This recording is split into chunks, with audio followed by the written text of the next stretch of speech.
হলে আমার এক ফ্রেন্ড একটা জুতা ফেলে দিছে। একটা জুতার উপরে একটা মোটিভ ছিল। আমি অনেকদিন ধরে দেখতেছি জিনিসটা সুন্দর, ও ফেলে দিছে। ওইটা নিয়ে আসলে ওটা দিয়ে কিছু একটা হবে। পরে আমি ওইটাকে কেটে ওটা নিয়ে এসে ওটা দিয়ে একটা গহনা বানিয়েছিলাম।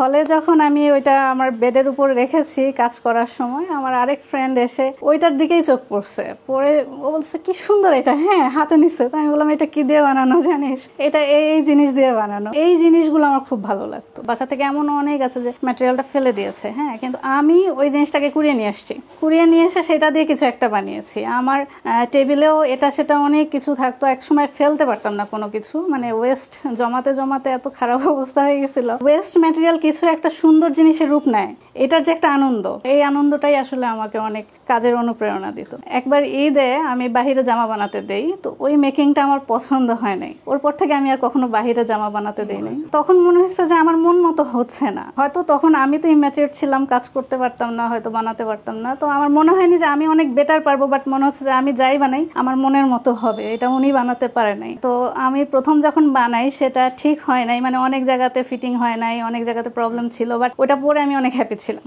ওই জায়গাটা থেকে একটু ইন্টারেস্ট হয়ে নিজের কাজ নিজে করা। আসলে আমার রেজাল্ট অনেক ভালো ছিল।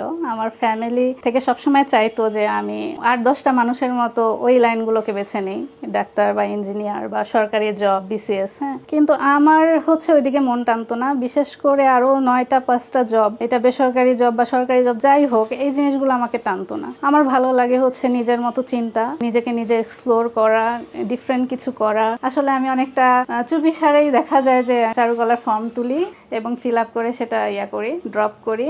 পরবর্তীতে যাই হোক আমি এক্সামটা দেই এবং 21তম হয়েছিলাম। আমি ভর্তি হওয়ার সময় কেউ রাজি ছিল না, বাট ভর্তি হই আমি। আমরা যেহেতু চারুকলার মানুষজন, আমাদের অনেক কিছু থাকতো এমনিতেও, মানে ব্যাকআপ অনেক কিছু থাকেই। এটা সেগুলো দিয়ে আমি কিছু ডেকোরেটিভ জিনিস করলাম, কিছু সুই সুতার কাজ করলাম। পরে দেখা গেল যে কিছু মোটিভ দাঁড় হলো যেগুলো খুবই ইন্টারেস্টিং, সুন্দর। তো ওইখান থেকে কয়েকটা জিনিস বানানোর পরে দেখা যায় যে পরে আমি ভাবলাম যে এটা যদি আমাদের টিচারদের দেখানো যায় তাহলে তারা কি বলে সেখান থেকে আমরা একটু ফিডব্যাক নেই। পরবর্তীতে টিচারদের দেখাই, উনি গহনাগুলো দেখে উনি খুব পছন্দ করেছেন এবং বললো যে এটা আসলে খুব হাই লেভেলের জিনিস হয়েছে, খুব সুন্দর জিনিস হয়েছে, তোমরা এটার একটা ডিসপ্লে করো, তোমরা খুলনার একটা এমন প্লেসে করো যেটাকে পুরো খুলনা শহর কভার হবে। পরবর্তীতে আমরা খুব বড় পরিসরে একটা এক্সিবিশন করি খুলনা শহরে। আমরাই প্রথম ছিলাম যারা এরকম একটা এক্সিবিশন অ্যারেঞ্জ করি। আর চারুকলা তখন নতুন ছিল, এক্সিবিশন ওয়ার্ডটার সাথেই আমরা আসলে ওইভাবে পরিচিত ছিলাম না। খুলনার প্রত্যেকটা মানুষ যারা এসেছিলেন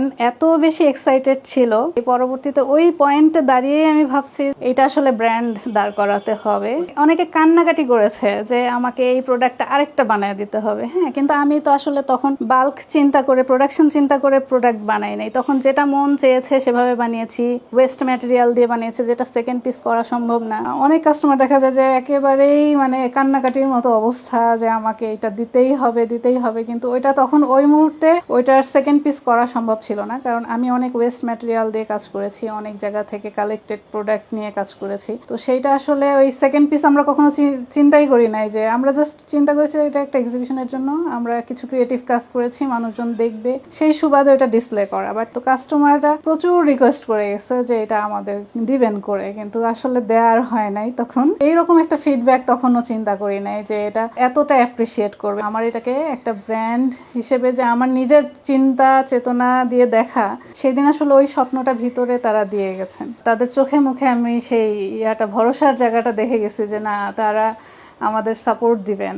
শুরু করাটা একটু চ্যালেঞ্জিং ছিল। আমার কিছু পার্টনার ছিলেন, পার্টনাররা মিলে 3জন পার্টনার ছিলাম আমরা। পরবর্তীতে আমি এখন একাই বিজনেসটা রান করছি। করোনার মধ্যে যখন স্টার্ট করলাম তখন একটা অনলাইন বিজনেসের একটা হিউজ একটা ডিমান্ড তৈরি হয়েছে, যেটা করোনার আগে এতটা ছিল না।